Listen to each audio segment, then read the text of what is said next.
दरम्यान उद्याच्या आंदोलनाबाबत सुजात आंबेडकर यांच्याशी संवाद साधला आमचे प्रतिनिधी ऋतिक गणकवार यांनी।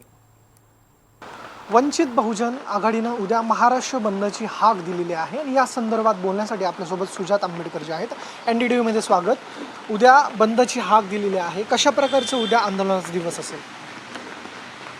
उद्या महाराष्ट्रभर वंचित बहुजन आघाडीने शांततेपूर्व महाराष्ट्र बंद याची हाक दिलेली आहे। इथे बऱ्याच लोकांकडनं सपोर्ट आला आहे, म्हणजे व्यापारी ग्रुप, दुकानदार, इंडस्ट्रियलिस्ट, तसेच समविचारी पक्ष, भाजपचा विरोधी असणारे पक्ष, समविचारी सामाजिक संघटना, students group, students union, labours union, तसेच स्टुडंट्स पेरेंट्स आणि सजग नागरिक या सगळ्यांनी उद्याच्या आंदोलनाला खूप मोठ्या प्रमाणात पाठिंबा द्यायचा हे दर्शवलेलं आहे आणि लोक मोठ्या प्रमाणात उद्याच्या बंदच्या विरुद्ध सहभागी सुद्धा होणार आहेत। या आंदोलनाच्या मागण्या काय असतील प्रामुख्याने आपण जर पहिल्यापासून बघितलं तर आपल्याला एक दिसेल की दिल्लीमध्ये जे आंदोलन चालू होतं ते विद्यार्थ्यांचं एक छोटं आंदोलन होतं।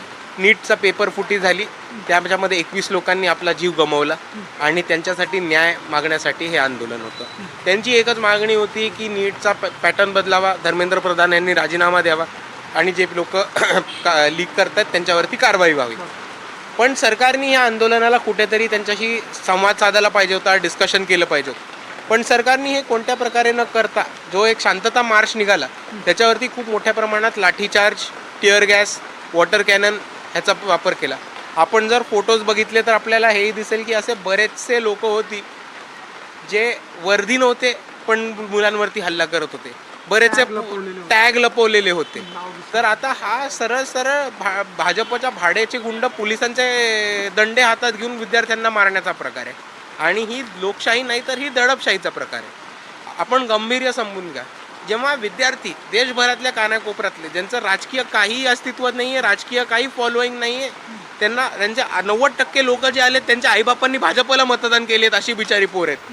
ही पोरं जेव्हा स्वतःच्या विद्यार्थ्यांसाठी आणि सहकाऱ्यांसाठी जेव्हा आंदोलन करतात आणि न्याय मागतात, तुम्ही तेव्हा ज्यांच्यावरती एवढा भयाड प्रकारचा हल्ला करतात, तेव्हा ही गोष्ट फक्त एका राजीनाम्याची किंवा उपोषणाची नाही राहत, ही लोकशाही वाचवण्याची आणि या देशाचं जे भविष्य आहे म्हणजे युवक आणि विद्यार्थी त्यांना वाचवण्याची ही लढाई येते।